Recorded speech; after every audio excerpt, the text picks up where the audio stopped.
Hello and welcome back to my YouTube channel the accidental lawyer. आज हम करने जा रहे हैं बेल का सेकंड पार्ट। पहले पार्ट में हमने डिस्कस किया था रेगुलर बेल और एंटीसिपेटरी बेल। ठीक है, अब हम उससे आगे डिस्कस करने जा रहे हैं सेक्शन 483। अब इसमें हम क्या डिस्कस करेंगे, हम इसमें रेगुलर बेल की ही बात करेंगे, लेकिन बेल हम किससे ले रहे हैं, हाई कोर्ट या कोर्ट ऑफ सेशन से। ठीक है, उसकी पावर के बारे में हम बात करेंगे कि हाई कोर्ट और कोर्ट ऑफ सेशन की क्या पावर है रिगार्डिंग बेल। तो इसमें क्या कहा गया है कि हाई कोर्ट और कोर्ट ऑफ सेशन जो है बेल दे सकते हैं। ठीक है, और जब वो बेल देंगे, ठीक है, किन केसेस में, जिसमें 7 साल से ज़्यादा की सज़ा हो, ठीक है, स्टेट के अगेंस्ट कोई केस है, प्रॉपर्टी के अगेंस्ट कोई केस है, या फिर बॉडी के अगेंस्ट कोई केस है, तो इन सारे केसेस में वो जो है कंडीशन इम्पोज कर सकते हैं। किससे रिलेटेड, अपीयरेंस से रिलेटेड, सिमिलर ऑफेंस ना करे एक्यूज्ड पर्सन, उससे रिलेटेड, एविडेंस से छेड़छाड़ ना करे, या फिर विटनेसेस से कोई भी थ्रेट या प्रॉमिस ना करे, इससे रिलेटेड हम जो है कंडीशन इम्पोज कर सकते हैं। यानी कि कोर्ट जो है कंडीशन इम्पोज कर सकता है, हाई कोर्ट और कोर्ट ऑफ सेशन। देखो, ये सारे प्रोविजंस हमने कौन से और सेक्शन में पढ़े थे, सेक्शन 480 में, जब हम किसी मजिस्ट्रेट की पावर को पढ़ रहे थे, और उसमें वो मजिस्ट्रेट कौन सा था, जो कोर्ट ऑफ सेशन नहीं था। ठीक है, 480 में सबसेक्शन 3 में हमने ये सब पढ़ा था। ठीक है, अगर हम कंपेयर करें कोर्ट ऑफ सेशन की पावर को और किसी अन्य मजिस्ट्रेट की पावर को, तो क्या है, क्या डिफरेंस क्या है दोनों में। कोर्ट ऑफ सेशन की पावर ज़्यादा है as compare to other magistrate. ठीक है,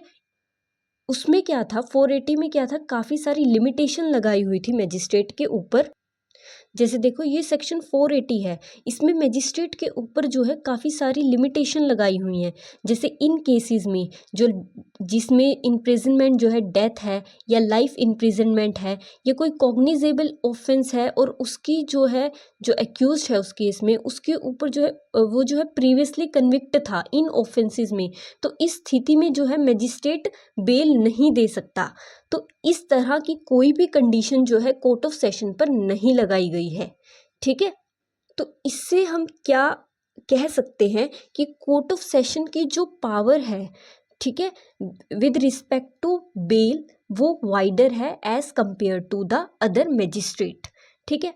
अब हम क्या बात करते हैं, अच्छा, इसमें क्या कहा गया है कि अगर मान लो ऑफेंस रिलेटेड है सेक्शन 65 या सेक्शन 70 सबसेक्शन 2 से, तो इसमें जो है नोटिस जाएगा पीपी को, कितने दिन का, sorry, with in 15 days PP को नोटिस जाएगा। ठीक है, और इसमें जो है प्रेजेंस ऑफ इंफॉर्मेंट, जिसने ऑफेंस की इंफॉर्मेशन दी है, उसका जो है होना ज़रूरी है। ठीक है, अब सेक्शन 484 किसकी बात करता है, amount of bond and reduction. तो जो अमाउंट ऑफ बॉन्ड है वो कैसे तय किया जाएगा, और वो तय किया जाएगा सर्कमस्टांसिस ऑफ केस को देखकर। ठीक है, और उसकी जो रिडक्शन है वो कौन करेगा, वो रिड्यूस किया जा सकता है, जो अमाउंट ऑफ बॉन्ड है वो रिड्यूस किया जा सकता है, वो कौन रिड्यूस करेगा, हाई कोर्ट और कोर्ट ऑफ सेशन। ठीक है, इन दोनों में से कोई एक रिड्यूस कर सकता है, और जो अमाउंट ऑफ बॉन्ड है वो एक्सेसिव नहीं होना चाहिए। इसके बाद आता है सेक्शन 485। 485 किसकी बात करता है, bond of accused and sureties. तो जो बॉन्ड होता है उसमें क्या क्या लिखा होता है, एक तो सम ऑफ मनी, जो कि किसी भी, या तो पुलिस ऑफिसर से ले रहे हैं बेल, तो वो उसने जो डायरेक्ट किया है वो सम ऑफ मनी, या जो कोर्ट डायरेक्ट करेगा वो सम ऑफ मनी उसमें लिखा होता है। और उसमें क्या लिखा होता है कि किस टाइम पे, अगर मान लो बॉन्ड जो भरवाया गया है वो फॉर अपीयरेंस भरवाया गया है, तो उसमें लिखा होता है कि किस टाइम और प्लेस पे अपीयर होना है। ठीक है, इस बॉन्ड में जो है अन्य कंडीशंस जो लगाई गई हैं पुलिस ऑफिसर या कोर्ट द्वारा, वो भी लिखी होती हैं। ठीक है, अब जो मान लो बॉन्ड को एग्जीक्यूट करने के बाद, देखो बॉन्ड जो है पर्सनल बॉन्ड भी होता है, ठीक है, और श्योरिटीज, विद श्योरिटीज भी होता है, कि और लोगों कि 3-4 लोग जो है मिलकर आपकी श्योरिटी दे रहे हैं, मतलब एक्यूज्ड पर्सन की श्योरिटी दे रहे हैं फॉर अपीयरेंस। तो ऐसी स्थिति में कोर्ट जो है फॉर कंफर्मिंग फिटनेस और सफिशेंसी कि ये सफिशेंट हैं या नहीं है, श्योरिटी जो है सफिशेंट हैं या नहीं है, इसके लिए कोर्ट जो है क्या कर सकती है, एफिडेविट भी ले सकती है और इंक्वायरी भी कर सकती है। अब सेक्शन 486 किसकी बात करता है, डिक्लेरेशन ऑफ श्योरिटीज़ की, कि श्योरिटी जो है वो डिक्लेयर करेंगे कि वो और कितने लोगों की श्योरिटी हैं। अब आता है 487 डिस्चार्ज फ्रॉम कस्टडी, कि बेल बॉन्ड और बॉन्ड को एग्जीक्यूट करने के बाद उस एक्यूज्ड व्यक्ति को छोड़ दिया जाएगा, ठीक है, रिलीज कर दिया जाएगा। अगर वो एक्यूज्ड पर्सन जो है वो जेल में है तो जो ऑर्डर ऑफ रिलीज है वो भेजा जाएगा officer in charge of jail को, ठीक है, और फिर officer in charge of jail क्या करेंगे, उस एक्यूज्ड पर्सन को रिलीज कर देंगे। इसके बाद सेक्शन है 488। सेक्शन 488 किसकी बात करता है, power to order sufficient bail when first taken is insufficient, ठीक है, जो पहले बेल ली थी अगर वो इनसफिशिएंट है तो अब जो है कोर्ट क्या ऑर्डर करेगी, फ्रेश बेल की। देखो इसमें क्या है, मान लो जो श्योरिटीज थे वो इनसफिशिएंट है, ठीक है, मान लो जो श्योरिटीज थे वो जो हैं जब मान लो बेल ली थी तब वो ठीक थे, सफिशिएंट थी, लेकिन बाद में जब बाद में वो जो है इनसफिशिएंट हो गई, या फिर जो श्योरिटीज थे वो बाय मिस्टेक या फ्रॉड के द्वारा, ठीक है, बाय उनको ऐसा दिखाया गया कि वो सफिशिएंट हैं, ठीक है, और कोर्ट ने एक्सेप्ट भी कर लिया, लेकिन कोर्ट को बाद में पता चला कि वो जो है इनसफिशिएंट है, तो इस स्थिति में कोर्ट क्या करेगी, कोर्ट वारंट इशू करेगी एक्यूज्ड पर्सन का, ठीक है, उसको कहेगी कि आप सफिशिएंट श्योरिटीज लाओ, ठीक है, अगर वो फर्निश नहीं करेंगे सफिशिएंट श्योरिटी तो फिर उस व्यक्ति को दोबारा जेल में डाल दिया जाएगा, ठीक है। इसके बाद आता है सेक्शन 489, किसकी बात करता है, डिस्चार्ज ऑफ श्योरिटी की। अगर मान लो कोई श्योरिटी जो है डिस्चार्ज होना चाहता है तो वो क्या करेगा, वो एप्लीकेशन लगाएगा मजिस्ट्रेट को, तो मजिस्ट्रेट क्या करेगा, वारंट इशू कर देगा एक्यूज्ड पर्सन की। तो जब एक्यूज्ड पर्सन अपीयर होगा तो तब क्या होगा, सिक्योरिटी डिस्चार्ज हो जाएगा, ठीक है, और जो एक्यूज्ड पर्सन है उसको बोला जाएगा कि आप सफिशिएंट सिक्योरिटी लाओ, ठीक है, सफिशिएंट श्योरिटी लाओ, और अगर सफिशिएंट श्योरिटी फर्निश करने में वो फेल हो जाता है तो फिर उसको जेल में डाल दिया जाएगा। सेक्शन 490 किसकी बात करता है, डिपॉजिट इंस्टेंट ऑफ रिकॉग्निजेंस। अब इसमें क्या कहा जाता है, देखो इसमें है कि when any person is required by any court or officer to execute a bond or bail bond, such court or the officer may, except in a case of bond for good behavior, permit him to deposit a sum of money or a government promissory note to such amount as the court officer may fix in lieu of executing such bond। इसमें क्या कहा गया है कि जब किसी व्यक्ति को बॉन्ड एग्जीक्यूट करने के लिए कोर्ट कहती है, ठीक है, तो उसमें जो बॉन्ड में सम ऑफ मनी लिखा होता है ना, तो कोर्ट उसको परमिट करती है कि वो जो है उस मनी को डिपॉजिट कर दे, ठीक है, वो कैश में भी कर सकता है या गवर्नमेंट प्रोमिसरी नोट की फॉर्म में भी उस मनी को जो है डिपॉजिट कर सकता है। लेकिन ये सेक्शन किस पे अप्लाई नहीं होता, बॉन्ड फॉर गुड बिहेवियर पर, ठीक है। अब देखो सेक्शन 491 किसकी बात करता है, बॉन्ड वाज फॉरफिटेड। अब जब बॉन्ड फॉरफिटेड हो जाए मतलब क्या है कि मान लो जो बॉन्ड में कंडीशन लगाई गई थी, ठीक है, बॉन्ड था फॉर अपीयरेंस, ठीक है, अक्यूज्ड पर्सन है वो उस टाइम पर कोर्ट में नहीं पहुंचा, या उस for the production of thing, ठीक है, कोई किसी वस्तु को जो है कहाँ कोर्ट में प्रोड्यूस करना था लेकिन कोर्ट में वो प्रोड्यूस नहीं करी गई, तो इस तरह की जो कंडीशन लगाई गई थी बॉन्ड में उस कंडीशन को फुलफिल नहीं किया गया, तो इस स्थिति में क्या होगा, बॉन्ड फॉरफिटेड हो जाएगा। तो इसमें क्या होगा, कोर्ट क्या करेगी, रिकॉर्ड करेगी ग्राउंड फॉर सच प्रूफ कि जो ये कंडीशन लगाई गई थी ये जो है फुलफिल नहीं करी गई है, ठीक है, और फिर उस व्यक्ति को क्या करेगी, बुलाएगी ठीक है, बाउंड बाय बॉन्ड टू पे पेनल्टी, उस व्यक्ति को बुलाएगी जो कि बाउंड है उस के बॉन्ड के द्वारा। कौन व्यक्ति बाउंड है? एक एक्यूज्ड पर्सन और श्योरिटी, उनको बुलाएगी टू पे पेनल्टी या फिर शो क्योज कि क्यों उसको पेनल्टी नहीं पे करनी चाहिए थी, ऐसा क्या हुआ था जो कंडीशन जो है क्या फुलफिल नहीं कर पाए वो। ठीक है, और अगर मान लो उन्होंने सफिशिएंट क्योज नहीं शोन किया और पेनल्टी नहीं पे करी, तो इस स्थिति में कोर्ट क्या करेगी? कोर्ट उसको रिकवर करेगी पेनल्टी को एज अ फाइन। और अगर ठीक है, अब क्या होता है, अगर कोर्ट जो है रिकवर नहीं कर पाई इसको, जो पेनल्टी लगी है उसको कोर्ट अगर रिकवर नहीं कर पाई, तो इसमें क्या होगा? श्योरिटी को सिविल इम्प्रिजनमेंट भी हो सकती है अप टू 6 मंथ की। ठीक है, अगर मान लो श्योरिटी जो है, जब बॉन्ड फॉरफिटेड होना था उससे पहले ही अगर श्योरिटी की डेथ हो जाती है, तो इस स्थिति में क्या होगा? जो उसकी एस्टेट है वो डिस्चार्ज हो जाएगी, यानी कि अब जो ये पेनल्टी है ये रिकवर नहीं करी जाएगी उसकी एस्टेट से। ठीक है, इसके बाद आता है इसका,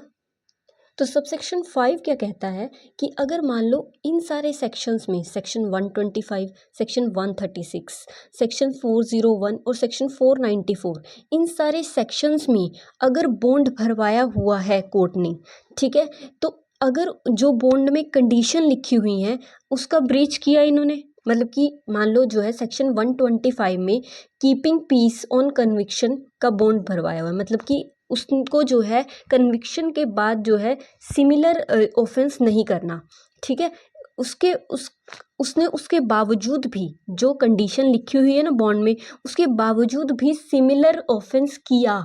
ठीक है, तो उस केस में उसकी कन्विक्शन होगी। उसकी जजमेंट की कॉपी को एज एविडेंस प्रोड्यूस करेंगे इस केस में, ठीक है,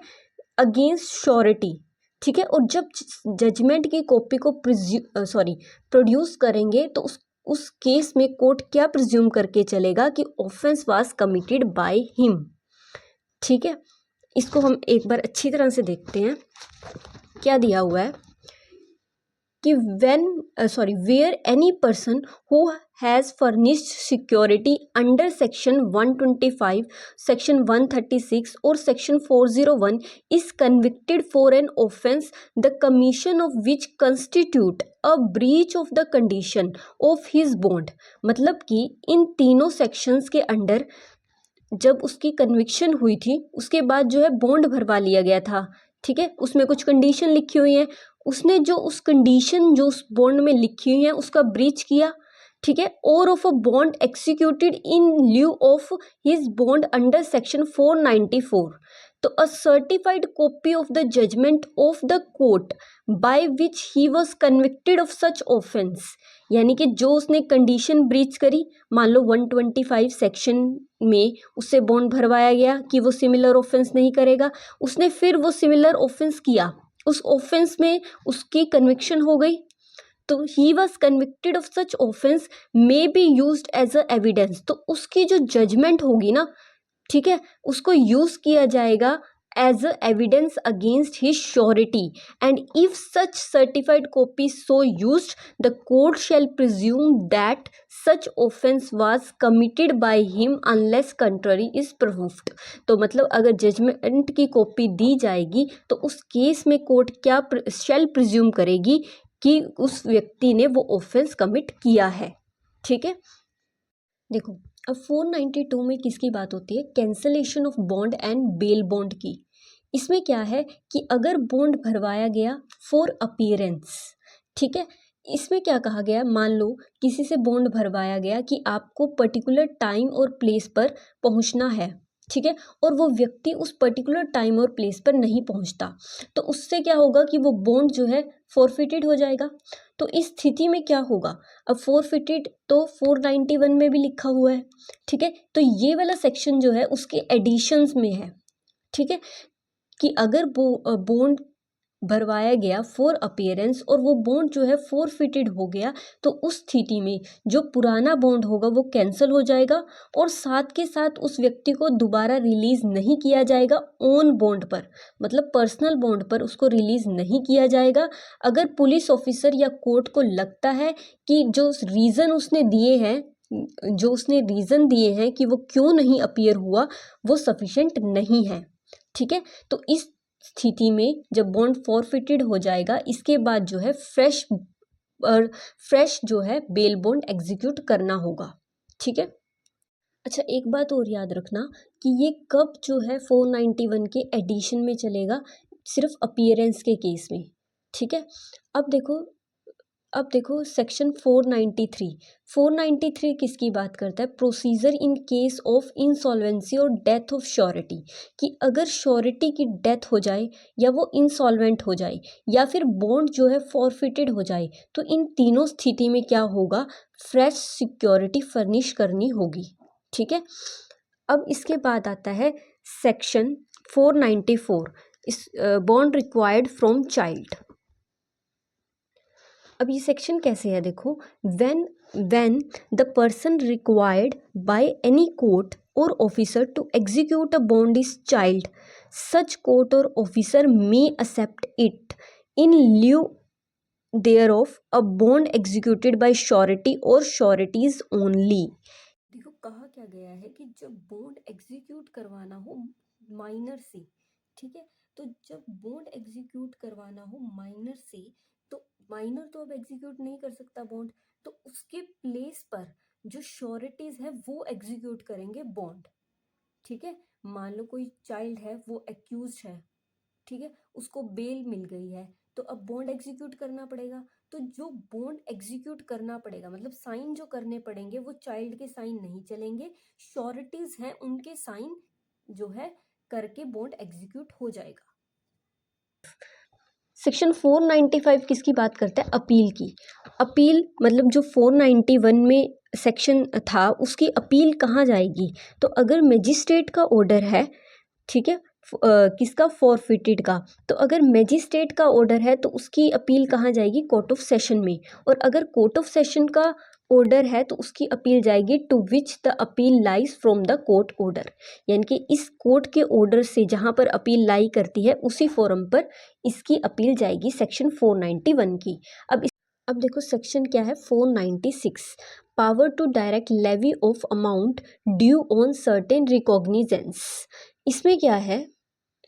देखो, द हाई कोर्ट और court of session may direct any magistrate to levy the amount due on the bond for appearance और attendance at such high court और कोर्ट ऑफ सेशन। मान लो क्या है कि हाई कोर्ट और कोर्ट ऑफ सेशन ने किसी को बेल दी है, बेल में बेल बॉन्ड भरेंगे वो लोग, ठीक है, तो जो बेल बॉन्ड मान लो उन्होंने भरा, तो जो अमाउंट है वो कौन कलेक्ट कर सकता है, मतलब हाई कोर्ट और कोर्ट ऑफ सेशन जो है डायरेक्ट कर सकता है मैजिस्ट्रेट को अपने सबॉर्डिनेट मैजिस्ट्रेट को टू कलेक्ट दैट अमाउंट, ठीक है, यही है इसमें। So thank you so much, that is it for today.